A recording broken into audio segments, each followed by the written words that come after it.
Hello, and welcome to Pillow Talk. Here at Pillow Talk, we realize that tragedy happens everywhere and to anyone. Tonight, we honor the brave souls who endured the disaster that was the Haribo sugar-free gummy bears of 2013. For this reenactment, we are joined by Joey, Joe, Paul, and myself. Let's take a look.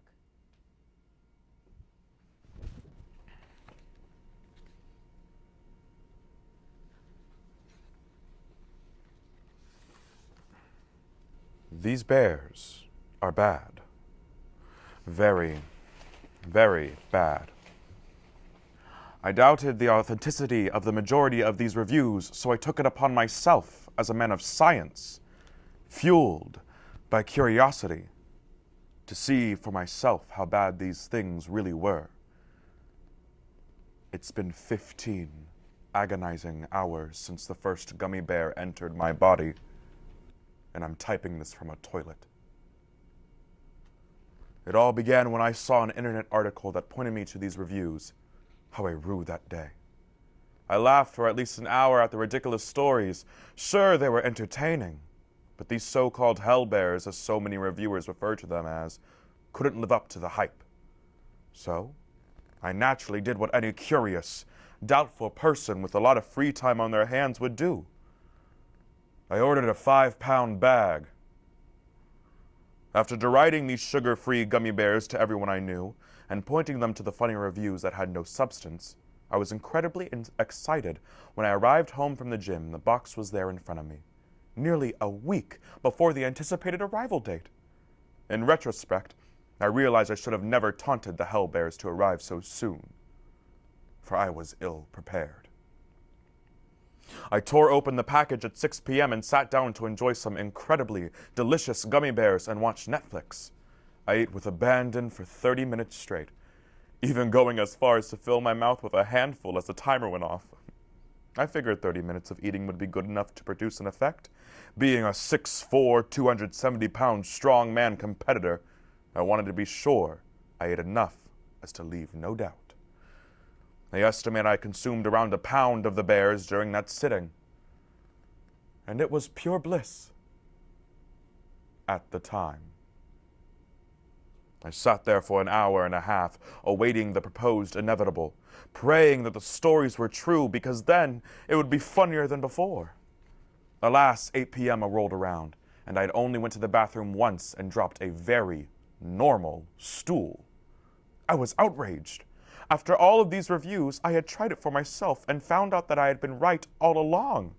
They were lies. Then, like a well-timed retort, my stomach began to growl.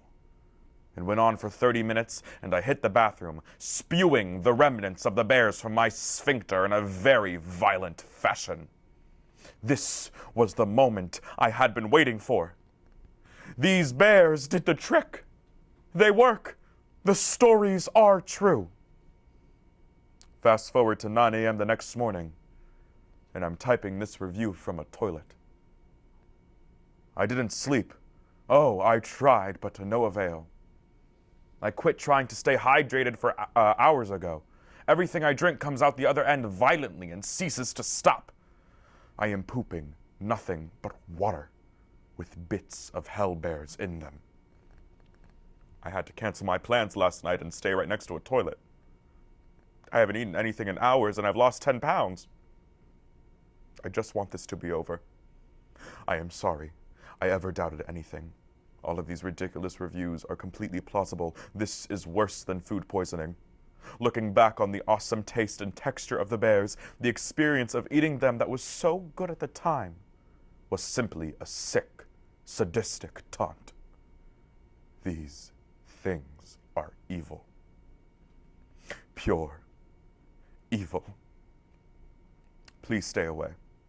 These aren't funny or cute. They're from the depths of hell itself. Please don't make the same mistake I did. Take any word for it and spare yourself the agony that only these hell bears can produce. And if you do make the same mistake I did, may God have mercy on your soul.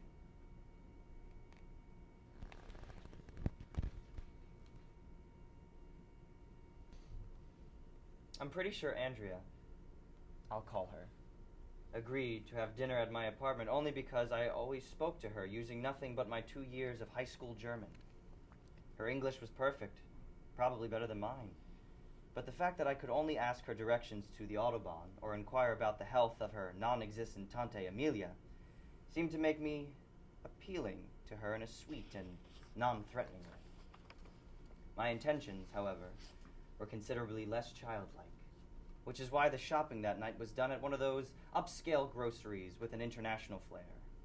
Moulie's marinara is as much of a panty peeler as anything I can cook, and isn't that hard to pull off.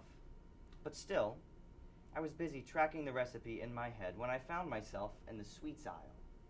And that, to my great chagrin, is why I didn't immediately notice the difference between Haribo normal gummy bears, which are designed for human enjoyment, and Haribo sugarless gummy bears, which are designed for the use in maximum security prisons as a way to punish uncooperative inmates. I shan't make that mistake again. Notice you can't spell shan't without shat. Prior to Andrea's arrival, I sat in my living room, creating a playlist of make-out music, and nervously binging on the gummy bears I had placed in a decorative bowl because I am fancy.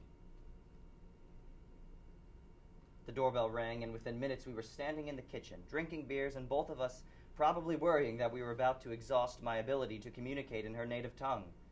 But soon, that would be the least of my worries. In the middle of trying to ask Andrea if she likes to dance to young people's music, I felt a flutter in my midsection, accompanied by a guttural pronouncement so loud it threatened to drown out my own voice.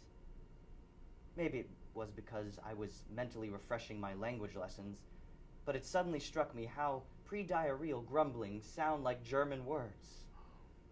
Entschlangling was the next thing uttered by my rapidly clenching stomach. Appropriately, Andrea looked up in response. Sind Sie Kaffee machen? Am I making coffee? I thought I must have mistranslated her at first, then I realized that yes, the loud, ominous gurgling coming from my gut could easily be mistaken for the percolating of some bachelor's crappy coffee maker. It's remarkable how quickly one knows that one is about to have a traumatic potty-making experience. Maybe that's the body's way of buying you the precious seconds you need. I was already calculating the number of steps to the bathroom, speculating on whether I would have time to lift the lid of the toilet, when my own voice cried out loudly in my head, "She is going to hear everything." Thanks to an acoustical idiosyncrasy in my building, the hallway outside the bathroom works as an amplifier pointed straight at my living room/kitchen, so that somehow even the gentlest of tinkles sounds like I'm pouring lemonade out of a 20-gallon bucket. With only half an idea of what I was doing, I grabbed Andrea's hand and pulled her roughly down onto my sofa. I must have looked like a madman as I booted up my iTunes playlist, plugged in the gigantic new headphones I had just bought to keep me looking young and hip, and clamped them down over her ears. The sweat forming on my brow and upper lip couldn't have helped. In response to her nervous expression, I kept shouting, "You'll love this! You'll love this!" I spun her around so that she was looking out the window. My plan was that she'd be so distracted by the modest fourth-floor view that it would allow me to pull my pants off while I sprinted down the hall. As I slammed the bathroom door shut, already half-naked, it occurred to me that I had not been shouting, "You'll love this," at Andrea. I didn't even know how to say that in German. In my desperation, I had been saying, "Ich lieb dich," repeatedly professing my love for her in a shaky and frantic voice. But maybe that was a good thing, because as I threw myself at the toilet, I figured the best I could hope for is that she would be so creeped out that she would sneak out of the apartment, blissfully unaware of the carnage taking place in the next room. Quickly, I realized that I had more than Andrea's sense of sound to worry about. Were she to even get the faintest whiff of the weapons-grade sluice that my anus was angrily shouting into the porcelain, I would have to change my name and move to another city. And so I flushed, and flushed, and flushed, and flushed, and then I flushed and nothing happened. I have never looked down into a broken toilet with more horror in my entire life. And I once stopped up George Clooney's crapper. but that's a story for another time. I reached for the plunger, but my hand froze and my heart seized when I saw it on the floor, broken in two, and covered in what looked like teeth marks. Apparently, I had used the wooden handle to keep from biting my tongue off, and had chewed clean through it. When did that happen? It seems my mind had already started the process of repressing the entire event. Amid the feverish, fruitless dance I did across my tiny bathroom floor, it dawned on me that I had been more than a minute since my last soul-wrenching anal tantrum. Dear Lord, is it over? I asked quite possibly aloud. I just needed to get her the hell out of here. If Andrea hadn't fled the building, vomiting in terror, then I supposed I could pull up my trousers and make a cavalier exit.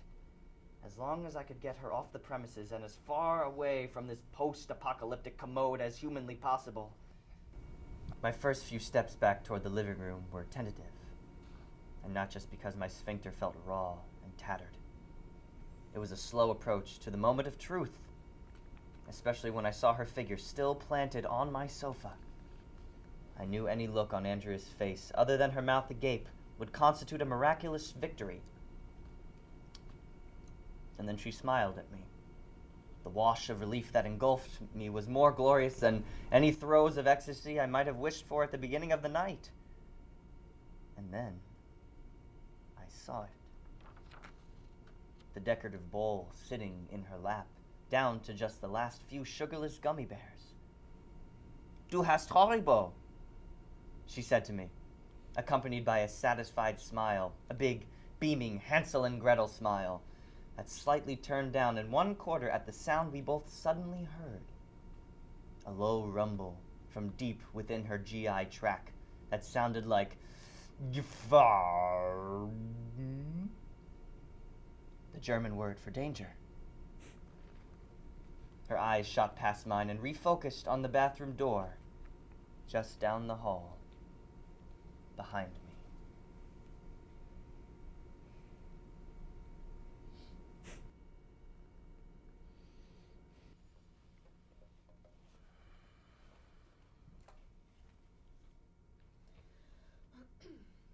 I've been through childbirth. I've been through an inflamed gallbladder. I've thrown gallstones that became lodged in tiny ducts, causing searing pain and requiring ambulance transport. I live with IBD. I've been awake for an endoscopy. Each of these experiences made me think, this is the worst pain I'll ever endure. Wrong. During a low-carb stint, I discovered sugar-free gummy bears. Score! I love gummy bears, and they were practically carb-free. I ripped the bag open and consumed the small bag. The whole entire bag on the drive home. An hour later, I was sweating, had stomach cramps, and felt gassy. No big deal, I thought. I must have eaten too fast. It'll pass. I have IBD. This is nothing. Wrong again. You know Chewbacca? His distinct gurgly, rumbly vocalizations? I couldn't believe these noises were coming from the center of my gut. I put my hands on my stomach and literally felt myself inflate with each sound. I looked in the mirror, and to my horror, I looked a good 8 months pregnant. The desire to ass vomit hadn't hit yet, so I was assuming a good fart would relieve the pressure. But I couldn't push. My bowels were so inflated I couldn't contract the muscles to push out a fart. Now I started to worry. So I hopped online to see if there was anything I could do. That's when I found the millions, yes, millions, of forums and message boards warning people of the GI upset caused by those delicious gelatinous bombs of death. I immediately downed 2 doses of Imodium anticipating the storm. I had to tie my hair because it was becoming soaked in sweat. I sat down to watch some TV, hoping the Imodium would get ahead of the gummy bear attack. And when I say sat down, I mean I actually lay gently on my side, as sitting up was absolutely out of the question. Halfway through an episode of Seinfeld, a good laugh triggered what can only be described as World War III in my stomach. I made a mad dash for the bathroom and got my sweatpants. I had to change out of my jeans thanks to the bloating. Down literally a millisecond before the fiery hot lava exploded from my poor, unsuspecting colon. With each burst from my insides, I emitted a cry far more desperate than the ones made during childbirth, saying, "Stop! Please stop!" out loud over and over again, to a God that just wasn't listening. After about 10 minutes, I realized if I sat on the seat any longer, I'd likely prolapse my colon through my now loosened anus. So I flushed. Then I flushed again. Then I wiped. Then I wiped with wet toilet paper. Then I flushed again. I washed my hands and face, replaced the eyeliner I'd cried off, and went to sit back down again. It was over. Wrong yet again. The second my butt hit the couch, I felt the fire in my colon flare up. I knew something was trying to squeak out. I waddled back to the bathroom, clenching my cheeks together as tight as I could and still walk, and landed on the toilet seat just in time for round 2. By now my poor hole was on fire, and I knew I couldn't wipe it again. I wet some toilet paper and patted the poor thing, then put some Vaseline on there. It burned, it stung, it was crying with me. So I decided to take a shower. I got to the upstairs bathroom and turned the water on, then sat on that toilet for yet another purge. How much was in there? I finally managed to get in the shower and curled up on the floor of it to cry. This went on for the rest of that day, and all through that night, and well into the evening of the following day. Thank you, Haribo Gummy Bears. Your gummy bear cleanse produced the quickest 9 pounds I've ever lost. I haven't eaten a gummy bear since. Not even the regular sugar ones. Every time I see a bag of gummy bears in the store, I hear a grumble in my stomach and feel my sphincter tighten involuntarily. It has even turned me off of Russell Stover's sugar-free chocolate candy. I don't think I'll ever be able to eat anything sugar-free again.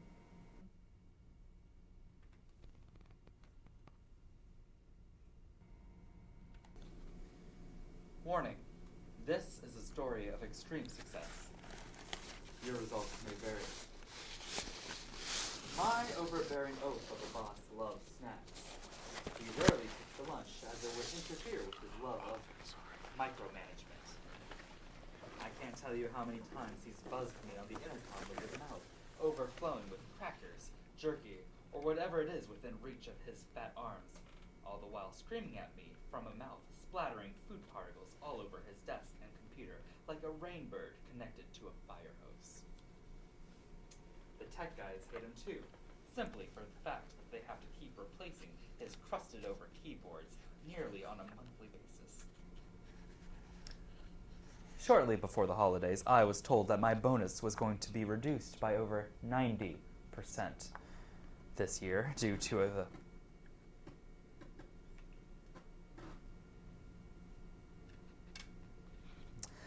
the company not being able to hit an arbitrary goal, which happened to be set by my confounding boss in October. My friend Omar in accounting told me that we actually did quite well this year, and my boss was going to take a much larger than normal bonus. Great. While looking for cheap Christmas gifts for various staff members in my office amongst the tubs of popcorn, I found these gummy bears of death. I so wanted to give them to my boss, but I could not risk him finding these reviews and tracing his loss of an intestine to me. Then, I overheard him screaming over the phone at a contractor having his new swimming pool and spa completed before the new year so he could have the deduction for this year's taxes. That's when I came up with holiday popcorn of death. 4 quarts popcorn, 1.5 cups sugar, 1/2 cup white Caro, 1 cup butter, 2 tablespoons vanilla, 1 bag colored marshmallows, 4 cups Killer Haribo sugarless gummy bears. Boil sugar, Caro, and butter to big bubble stage.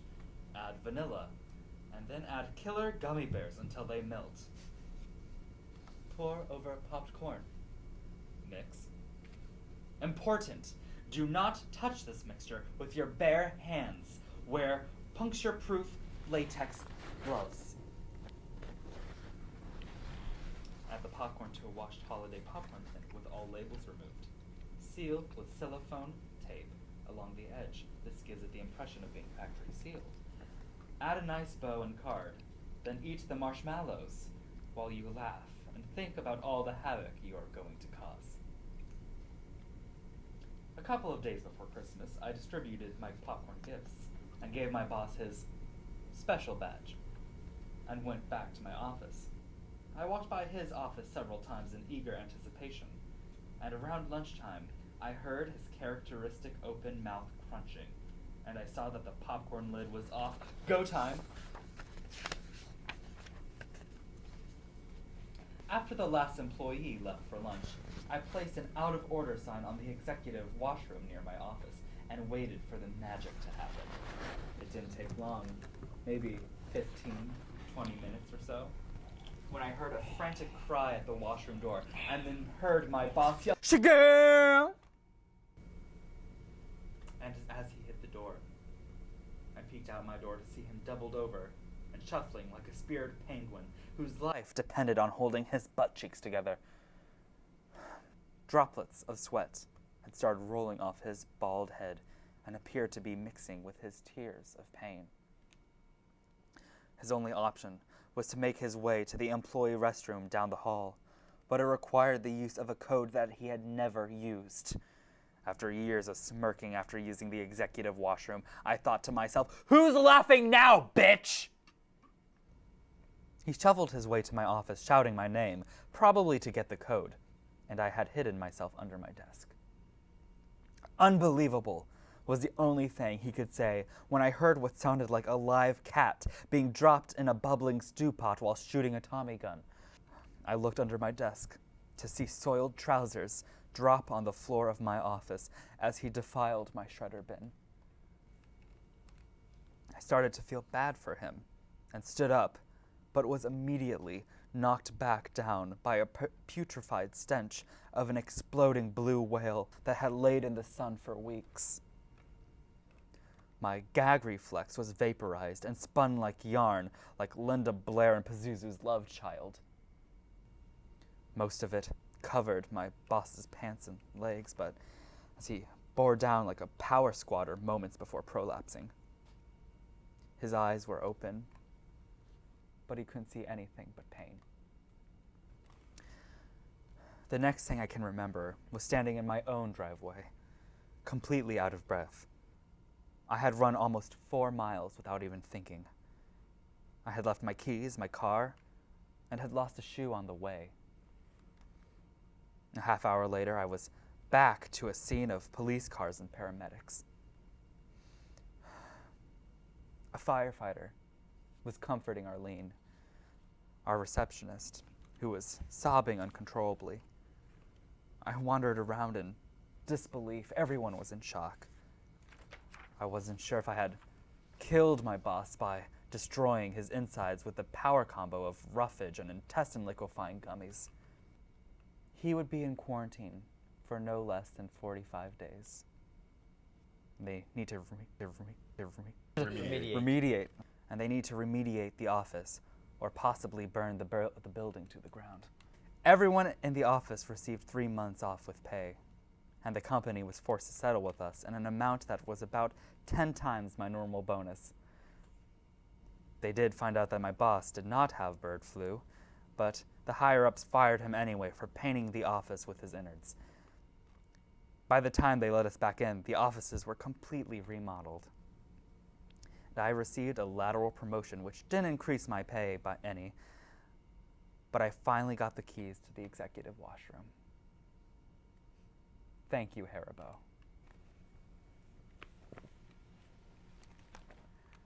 And thank you for joining us.